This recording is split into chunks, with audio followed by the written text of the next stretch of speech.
चलो तो class start करते हैं आज की एग्जाम्पल्स के साथ, क्वेश्चंस के साथ, वैल्यू एडिड मेथड के। ठीक है, तो आपको एग्जाम्पल नंबर 1 में कैलकुलेट करना है value added by firm and firm A and firm B. ठीक है, तो मैं क्वेश्चन लिख देता हूं आपके साथ साथ और आप इसको कॉपी कर लीजिएगा। ठीक है, एग्जाम्पल 1,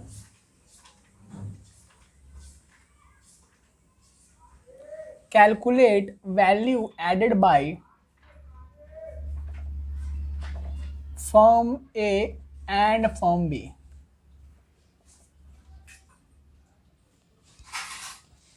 यानी फर्म ए ने कितना वैल्यू ऐड किया और फर्म बी ने कितना वैल्यू ऐड किया, हमें ये क्वेश्चन में फाइंड आउट करना है। We have to find out the value added by firm A and B.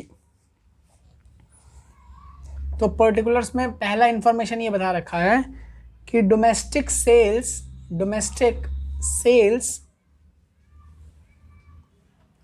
Bye firm A is ₹4,000 crore. यानी कि फर्म ए ने जो डोमेस्टिक सेल की है वो 4,000 करोड़ की है। ठीक है, यानी कि घर घर के अंदर अंदर बेच के 4,000 करोड़ रुपए कमा लिए गए हैं फर्म ए के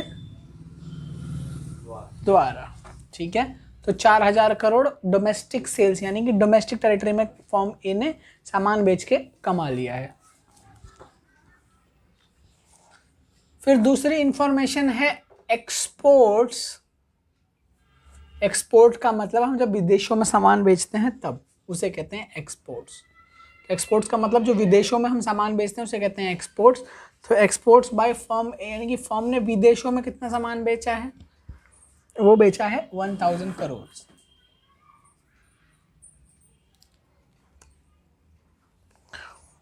उसके बाद फर्म ए ने कुछ खरीदारी भी करी है, फर्म ए ने। तो परचेजेस बाय फर्म ए, कितनी खरीदारी करी है, 200 करोड़। उसके बाद चौथा पॉइंट है सेल्स बाय फर्म बी।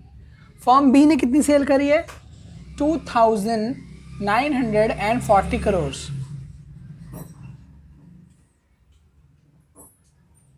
और लिखा है परचेज बाय फर्म बी।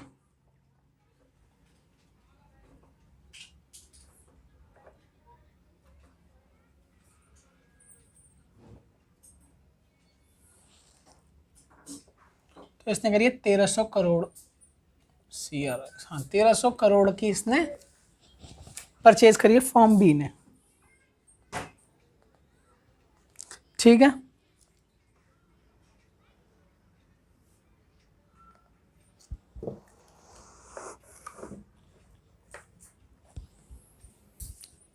चलो तो सामने देखो एक बार आप लोग। तो डोमेस्टिक सेल्स इसने करी है, देश के अंदर जो सेल करी है वो 4,000 करोड़ है और जो बाहर सामान बेचा है वो कितना करा है, 1,000 करोड़। ठीक है, तो इन दोनों को आप जोड़ दोगे। ठीक है, जब ये आपको निकालना होगा कितना वैल्यू ऐड किया गया है फर्म ए के द्वारा, तो इन दोनों को आप जोड़ दोगे और उसमें से माइनस कर दोगे परचेज, क्योंकि परचेज जो होता है वो क्या होता है, इंटरमीडिएट कंजम्पशन के अंदर आता है। ठीक है, तो अगर मुझे कोई बोले कि value added by firm A कितना है, तो आई कैन इजीली टेल कि वी हैव टू ऐड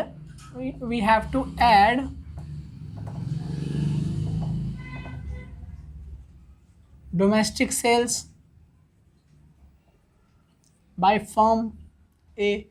क्योंकि जब हम सेल की बात करते हैं हम सारे तरीके की सेल्स की बात करते हैं, domestic, exports, sales to government या सेल्स टू फर्म्स, सारे तरह की सेल्स की बात करते हैं। तो domestic sale by firm A, इसको भी हम यहाँ पे लिखेंगे।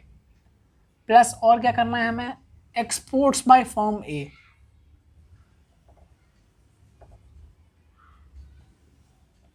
उसके बाद माइनस कर देंगे इसमें से हम क्या, परचेसेस बाय फर्म ए।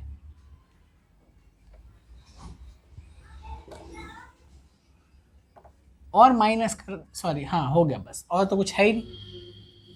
तो अब फिगर्स लिख लेते हैं एक बार। 4000 करोड़ प्लस 1000 करोड़ माइनस 200 करोड़। आपको जो आंसर है वो है 4800 करोड़। कोई प्रॉब्लम इसमें?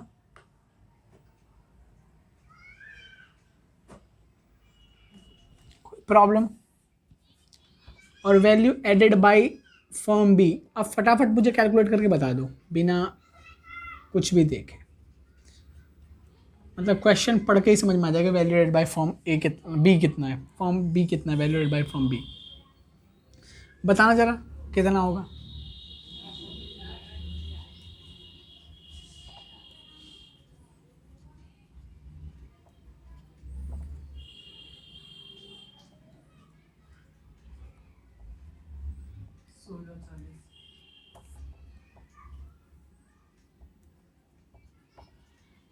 कितना बोला आपने? 1640। How did you arrive on this figure?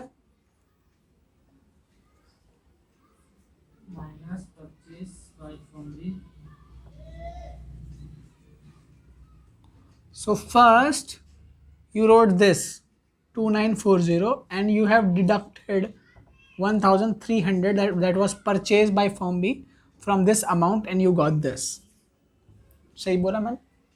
आपने 2940 लिखा, 1300 उसको उससे माइनस किया, तो आपका आंसर आया 1640 करोड़, विच इज़ अ करेक्ट आंसर। तो आपको पता चल गया कि वैल्यू फॉर्म ए ने कितनी ऐड करी और वैल्यू फॉर्म बी ने कितनी ऐड करी। ठीक है, तो इस क्वेश्चन एग्जाम्पल के साथ हमारी शुरुआत हो गई है और हम फिर आगे बढ़ रहे हैं इसी मेथड में, वैल्यू एड मेथड में।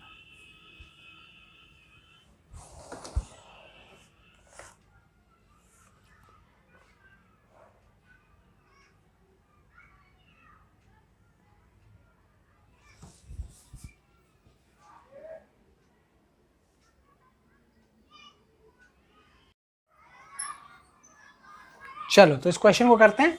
सीबीएसई में सवाल आ चुका है 2022 में, कंपार्टमेंट में भी आया है 2022 में। ठीक है, तो इंपॉर्टेंट क्वेश्चन है। इंपॉर्टेंट क्वेश्चन का मतलब है पैटर्न समझ में आएगा तुम्हें। ठीक है, इंपॉर्टेंट क्वेश्चन का मतलब ये नहीं कि यही उठा के दे देंगे तुम्हें, पैटर्न समझ में आएगा कैसे सवाल आ रहे हैं बोर्ड्स। कंपार्टमेंट में भी आया था और सीबीएसई में वैसे भी पेपर आया था, पेपर में भी आया था। कह रहा on the basis of the following data calculate the value of gross value added GVA at market price. ठीक है, तो जब कह रहा है जीवीए एट मार्केट प्राइस, तो पहली बात तो इस लाइन को देख के ही आपको ये समझ लेना चाहिए कि आपको यहाँ पे क्या कैलकुलेट करने के लिए बोला गया है। आपको यहाँ पे कैलकुलेट करने के लिए बोला है, सॉरी क्या तो पता ही है, जीवीए कैलकुलेट करने के लिए बोला है, लेकिन आपको देख के पता लगा लेना चाहिए कि यहाँ पे आपको प्रोडक्शन मेथड या वैल्यू एडेड मेथड को इस्तेमाल करने के लिए बोला गया है। ठीक है, तो इन्फॉर्मेशन देख लेते हैं, उसके बाद देखते हैं उसका कैसे इस्तेमाल करना है इन्फॉर्मेशन का और सवाल को सॉल्व करना है। डेप्रिसिएशन 20 लाख रुपए, डोमेस्टिक सेल्स 100 लाख रुपए, 200 लाख रुपए, 200 लाख मतलब 2 crore. Change in stock -10 lakh, exports 10, single use producer good, थोड़ा सा अभी आपको ये सुना नहीं लग रहा होगा, मैं समझा दूंगा, कोई प्रॉब्लम नहीं है। एक्सपोर्ट्स मतलब बाहर जो सामान बेचा है विदेशों में, ठीक है, वो कितना बेचा है 10 लाख रुपए। ठीक है, तो जब मुझे कोई बोलता है कि जीवीए निकालो वैल्यू एडेड मेथड्स, तो मेरे दिमाग में फटाफट क्या फॉर्मूला चलता है, तुरंत चलता है ओ GVOMP माइनस इंटरमीडिएट कंजम्पशन। ठीक है, ये फॉर्मूला चलता है मेरे दिमाग में, यस और नो। देन GVOMP में मेरे दिमाग में चलता है कि मेरे सेल्स आती है। ठीक है, सेल्स कौन कौन सी, सारी प्रकार की, डोमेस्टिक हो, बाहर में हो, या सरकार को बेची गई हो, या एक्सपोर्ट की गई है, सारी की सारी चीज़ें, यस और नो। तो इस सवाल में जब मैं सेल्स की बात करता हूं तो 2 सेल्स है मेरे पास, एक है डोमेस्टिक सेल्स जो है 200 लाख रुपए, और एक है एक्सपोर्ट्स 200। सॉरी 10, 200 और 10, ठीक है। उसके बाद क्या चेंज इन स्टॉक जोड़ता हूं मैं? बिल्कुल जोड़ता हूं। जब भी मुझे वैल्यू ऑफ आउटपुट निकालना होता है, ग्रॉस जीवीओ एमपी निकालना पड़ता है, तो मेरा क्या फॉर्मूला होता है? Sales plus change in stock. ये होता है कि नहीं होता? Sales plus change in stock हमेशा लिखता हूं मैं, sales plus change in stock. तो चेंज इन स्टॉक कितना है? हाँ,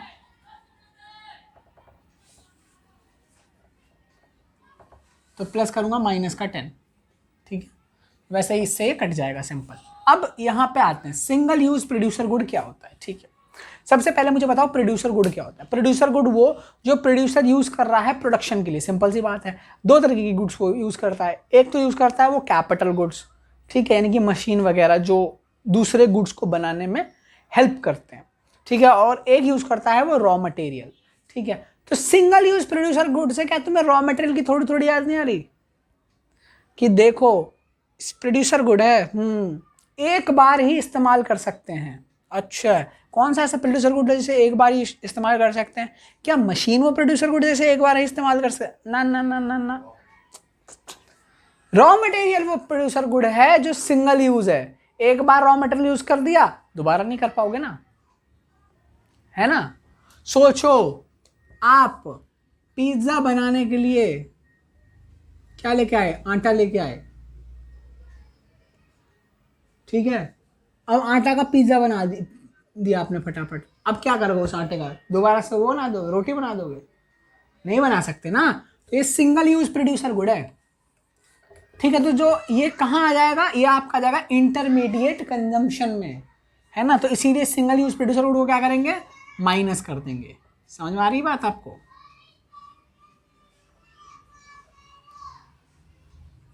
ये इंटरमीडिएट कंजम्पशन ही तो है, तो आप माइनस कर दो इसे 120 को, ठीक है। अब अगर हम इसे टोटल करें, ठीक है, तो इसका आंसर कितना आ जाएगा? 80 लाख। इसको अगर सॉल्व करें तो सही बोल रहा हूँ कि गलत बोल रहा हूँ? बिल्कुल सही बोल रहा हूँ मैं, ठीक है। इस सवाल में कोई डाउट है क्या आपको? कोई डाउट नहीं है? चलिए आगे बढ़ते हैं।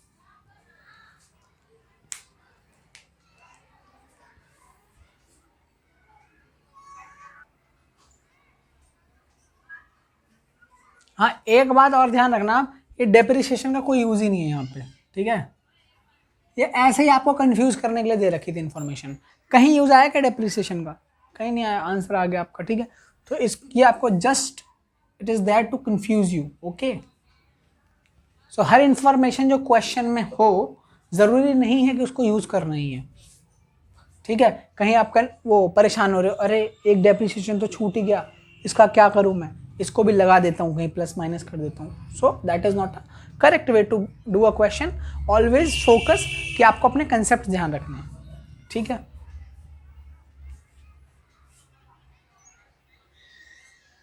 चलो, तो तुम्हें मुझे बताना है आज कि क्यों हम intermediate consumption gross value of output से या जीवीओएमपी से माइनस करते हैं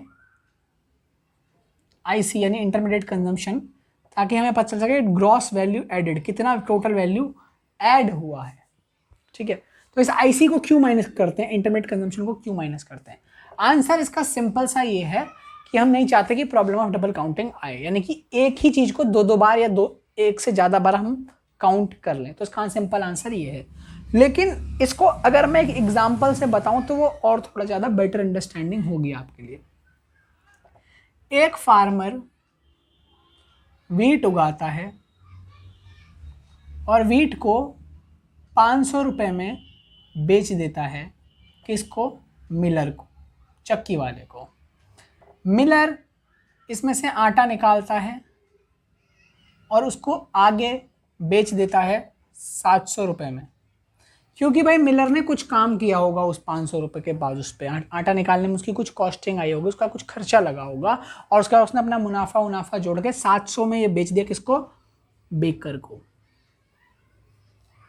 ठीक है। बेकर ने बनाया क्या? बेकर ने बनाया ब्रेड। क्या बनाया? ब्रेड। क्या बेकर कोई भगवान का बच्चा है जो 700 की चीज 700 में बेच देगा? उसका खर्चा लगा होगा ना ब्रेड बनाने में, और वो अपना कुछ फायदा भी तो जोड़ेगा। तो वो क्या करेगा, इसमें अपना फायदा वगैरह जोड़ के ये कंज्यूमर को बेच देगा या कस्टमर को बेच देगा। कितने का? 1000 रुपए का। कितने का बेच देगा ये? 1000 रुपए का। ठीक है, इस ब्रेड को 1000 का बेच देगा, ये आटे को 700 में बेच देगा, ये व्हीट को 500 में बेच देगा। ठीक है भाई, हर प्रोड्यूसर के लिए उसका गुड फाइनल गुड है उसके लिए। बोलो हाँ या ना। तो अगर हम इस हिसाब से देखें तो भाई फार्मर के लिए कितना था उसका फाइनल गुड? 500। मिलर के लिए उसका गुड कितना है? 700। और बेकर के लिए उसका गुड कितने का था? 1000। तो मैं क्या बोलूं कि हमने 2200 रुपए की वैल्यू, टोटल वैल्यू जनरेट करी है? नहीं भाई, टोटल वैल्यू जो जनरेट हुई है वो 1000 की ही हुई है। हाँ या ना? क्यों? क्योंकि अगर आप केयरफुल एग्जामिनेशन करें तो आपको यह समझ में आएगा कि इस लेवल पे हमने 500 की वैल्यू ऐड करी है। हाँ या ना? पहले लेवल पे। दूसरे लेवल पे जो ये 700 की वैल्यू ऐड करी है मिलर ने, इसको बेकर को 700 रुपए में बेच के, इसमें 500 तो पहले ही खर्च कर चुका है। ठीक है, 500 तो किसकी वैल्यू है? व्हीट की, जो पहले से उसमें इंक्लूड है 700 में। ठीक है, तो उसने जो टोटल वैल्यू क्रिएशन किया है, जो वैल्यू ऐड किया है, वो बस 200 रुपए का किया है। ठीक है, क्योंकि इसने 700 में बेचा, लेकिन इसने माल कितने में खरीदा था? उससे फार्मर से 500 का खरीदा था, तो 200 टोटल वैल्यू ऐड करी है इसने, मिलर ने। ठीक है, और इसने जब ये मिलर ने बेकर ने इस 700 की चीज को खरीद के 1000 में जब बेचा, 1000 में बेचा, तो 700 की चीज उसके पास तो पहले से थी ही थी। उसने जब बेचा, जब उसने तो उसने कितना एक्स्ट्रा वैल्यू ऐड किया? बस 300 रुपए। कितना? 300 रुपए। इसके पास 500 की चीज थी, तो इसके में वैल्यू एड 500 का, टोटल 500 है। इसको तो मिलर को पहले से ही 500 की चीज मिल गई, उसने पहले पीछे से ले ली फार्मर से। ठीक है, उस पे उसने 700 में उसको बेचा। ठीक है, तो उसने एक्स्ट्रा कितना वैल्यू ऐड किया? बस 200। ठीक है, और उसके बाद बेकर ने कितना ऐड किया, चार्ज किया कस्टमर से 1000 रुपीज, तो कितने की वैल्यू ऐड करी? बस 300 रुपए की। तो टोटल वैल्यू एडिशन जो है, जो टोटल वैल्यू एडिशन है, वो कितने का है? 1000 का। तो इसीलिए हम क्या कर रहे हैं, अगर तुम ध्यान से देखोगे हर बार, तो इसमें जो ये 200 का अमाउंट निकला, हमने क्या किया? 700 में से जो पुराना 500 था इसको माइनस कर दिया होगा, है ना? यानी कि रॉ मटेरियल, क्योंकि मिलर के लिए जो व्हीट है वो रॉ मटेरियल है, बेकर के लिए जो आटा है वो रॉ मटेरियल है, और कस्टमर के लिए जो ब्रेड है, कस्टमर के लिए ब्रेड का फाइनल गुड है ही है। बेकर के लिए जो आटा है वो क्या है? रॉ मटेरियल है। तो वो अपने रॉ मटेरियल की कॉस्ट माइनस करेगा ना, तभी तो उसे पता चलेगा कि मैंने कितना वैल्यू एडिशन किया है। तो यहाँ पे 200, यहाँ पे 300। ठीक है, तो आपको समझ में आया कि क्यों इंटरमीडिएट कंजम्पशन या रॉ मटेरियल गुड की प्राइस को या फिर कॉस्ट को हम माइनस कर देते हैं, प्राइस को ही माइनस कर देते हैं। इसलिए माइनस कर देते हैं ताकि हमें एक्चुअल वैल्यू एडिशन कितना हुआ है वो पता चले। ठीक है, तो यही आंसर है। अगर हम इसकी वैल्यू 500, इसकी वैल्यू 700 और इसकी वैल्यू 1000, इन तीनों को जोड़ के 2200 की वैल्यू निकालते, तो इसके अंदर 500 इंक्लूडेड है, इसके अंदर 700 इंक्लूडेड है। ठीक है, तो ये इसको, इस 500 को यहाँ भी गिन लिया, फिर यहाँ भी गिन लिया, इस 700 को यहाँ भी गिन लिया, फिर यहाँ भी गिन लिया। इसे क्या कहते हैं? Problem of double counting. ठीक है, तो प्रॉब्लम ऑफ डबल काउंटिंग ना हो इसलिए हम जो इंटरमीडिएट कंजम्पशन है, इंटरमीडिएट गुड्स है, उसको माइनस करते हैं। ठीक है ना? तो आ जाए सवाल कि क्यों करते हैं, तो बोल सकते हो it may lead to problem of double counting, है ना? So that's why we reduce this amount from value of output.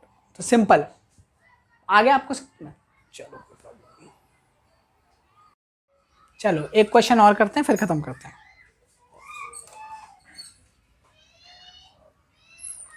आपको कैलकुलेट करना है NVAFC, यानी कि net value added at factor cost, net value added at factor cost.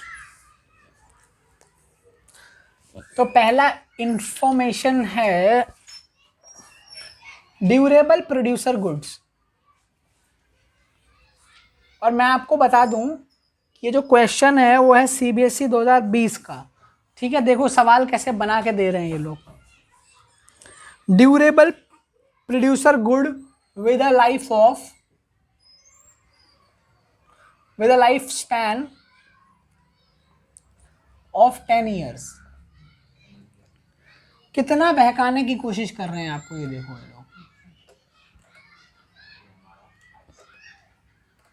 सीधे सीधे नहीं बोल रहे हैं कि ये मशीन है या कोई इक्विपमेंट है, ठीक है। बोल रहे हैं कि ये ड्यूरेबल प्रोड्यूसर गुड है, वो प्रोड्यूसर गुड जो लंबा चलता है। भाई प्रोड्यूसर गुड दो ही गुड होते हैं, कैपिटल गुड होगा या रॉ मटेरियल वगैरह होगा, है ना।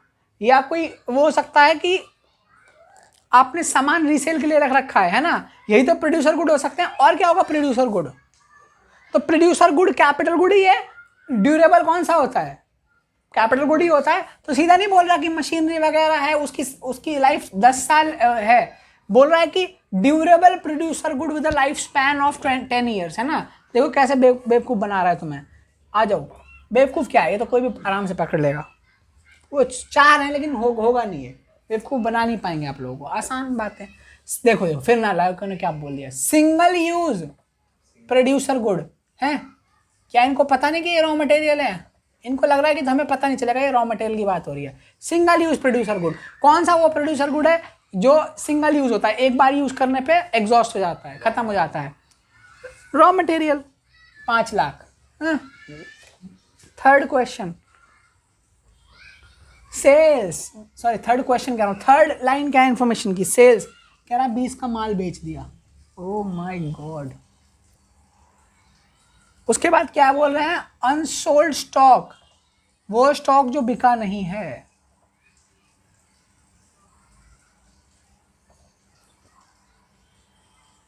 अनसोल्ड स्टॉक कितने का है? 2 लाख का। और दे रखा है जीएसटी मतलब goods and service tax 1 lakh. चलो सवाल सॉल्व करते हैं। ये तो कुछ ये एक टुच्चा सवाल है, it's a very very simple question. देखो इसको कैसे सॉल्व करते हैं फटाफट से। पहले बताओ मुझे जीवीए निकाल लोगे?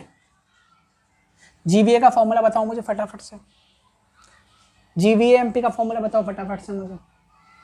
जीवीओ माइनस, हाँ, यानी कि value of output minus intermediate consumption, ठीक है। वैल्यू ऑफ आउटपुट का फॉर्मूला बताओ मुझे। Sales plus change in stock, ये हुई ना बात। Sales plus change in stock. उसके बाद क्या करेंगे? Minus IC. इसमें क्या है? कोई कुछ आईसी दिख रहा है क्या आपको? इंटरमीडिएट कंजम्पशन कौन सा, ये वाला या ये वाला? कौन सा वाला है इंटरमीडिएट? मेरे हिसाब से तो ये है इंटरमीडिएट गुड, है ना, इंटरमीडिएट कंजम्पशन।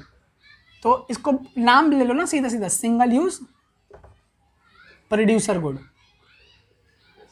अच्छा, ट्राई करना वो बातें लिखो जो क्वेश्चन में दे रखा है ना। तो अगर सिंगल यूज प्रोड्यूसर गुड लिखा हुआ है तो आप इंटरमीडिएट कंजम्पशन लिखना थोड़ा अवॉइड करना, ठीक है। आप लिख देना direct single use producer good minus करना, ठीक है। दिमाग में आपके कंसेप्ट में रहना चाहिए कि इंटरमीडिएट कंजम्पशन ही है ये सभी, ठीक है।